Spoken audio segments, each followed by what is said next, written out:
Geng motor kembali meresahkan warga di Kota Makassar. Dalam rekaman CCTV yang viral di media sosial, terlihat belasan anggota geng motor menyerang warga di Jalan Emi Saelan 3, Kecamatan Rapocini, Kota Makassar.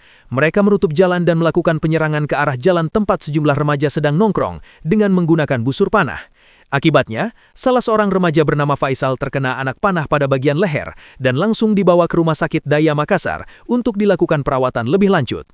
Berdasarkan keterangan polisi, awalnya geng motor tersebut menggelar konvoi sambil mengeber-ngeber kendaraannya saat melintas di depan korban yang nongkrong bersama rekannya.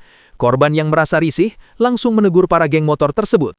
Pelaku yang tersinggung ditegur korban langsung melakukan penyerangan dengan menggunakan busur panah hingga mengenai korban di bagian lehernya. Usai melakukan penyerangan, para pelaku pun langsung kabur meninggalkan lokasi kejadian. Mana pada saat itu korban lagi duduk-duduk bersama teman, tiba-tiba datang semacam geng motor ya, yang kurang lebih 10 motor berboncengan. Ditegur lah langsung melemparkan anak panah dan mengenai sasaran korban. Kejadian penyerangan tersebut telah dilaporkan ke Polsek Rapocini, Kota Makassar. Hingga kini, pihak kepolisian masih melakukan pengecekan dan mengejar para pelaku. Ilham Syam, Fajar TV melaporkan.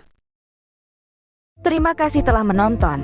Jangan lupa subscribe, like, comment, and share. Saksikan terus informasi terbaru dengan menekan tombol lonceng hanya di channel Fajar TV.